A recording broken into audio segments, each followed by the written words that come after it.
Il est 2 heures du matin. Vous venez à peine de fermer les yeux, et là, bébé pleure. Encore. Vous l'avez nourri, vous l'avez changé, vous l'avez bercé.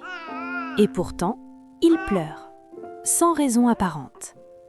Si tu es parent et que tu vis des réveils nocturnes épuisants, reste avec moi. Ce que tu vis est normal, et surtout, ce n'est pas de ta faute. Partie 1. Comprendre les réveils nocturnes. Première chose essentielle à comprendre. Le sommeil de bébé n'est pas comme celui d'un adulte. Les cycles de sommeil de bébé. Un cycle dure 40 à 60 minutes. À chaque fin de cycle, bébé peut se réveiller partiellement. S'il ne sait pas se rendormir seul, il appelle. Ce n'est pas un caprice, c'est un besoin. Pourquoi bébé pleure la nuit sans raison ? En réalité, il y a toujours une raison, mais elle n'est pas toujours visible.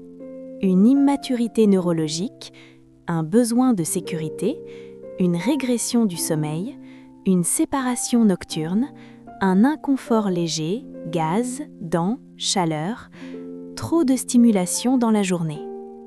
Si tu as besoin d'être mieux accompagné, j'ai créé un e-book sur les stratégies du sommeil. C'est une vraie formation contenue dans ce livre, tu trouveras le lien dans la description. Partie 2. Ce que ressent bébé la nuit. La nuit, bébé est fatigué, désorienté, séparé de ses repères. Pour lui, se réveiller seul dans le noir peut être angoissant. Pleurer, c'est son seul langage. Bébé ne pleure pas pour vous manipuler, il pleure pour être rassuré. Partie 3. Que faire concrètement lors d'un réveil nocturne ? Étape 1. Faire une pause avant d'intervenir. Attendre 30 à 60 secondes. Observateur, écoutez. Certains bébés se rendorment seuls. Étape 2.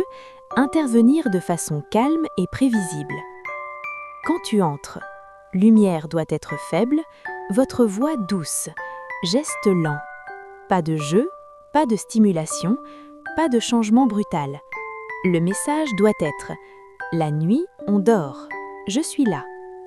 Étape 3. Rassurer avant de sortir. Options possibles selon l'âge. Mains posées sur le ventre, murmure rassurant, berçage très court, tété ou biberon si nécessaire, selon l'âge. Évitez de créer une dépendance nouvelle si possible. Partie 4. Prévenir les réveils nocturnes. 1. Une routine du soir stable. Toujours dans le même ordre. Bain ou toilette, pyjama, calme, dodo. Le cerveau de bébé adore la répétition. 2. Un environnement sécurisant. Chambre sombre, bruit blanc si besoin, température adaptée. 3. Des journées bien rythmées. Des siestes adaptées, des temps d'éveil respectés, pas de surstimulation avant le coucher. Message aux parents épuisés. Si tu es fatigué, ce n'est pas que tu fais mal, c'est que tu fais beaucoup. Tu apprends ton bébé apprend le sommeil. C'est un chemin, pas une épreuve. Les réveils nocturnes sont une phase, pas une fatalité. Avec les bons repères, les nuits s'améliorent. Dis-moi en commentaire, quel est le moment le plus difficile de tes nuits ? Abonne-toi pour d'autres conseils bienveillants sur le sommeil de bébé.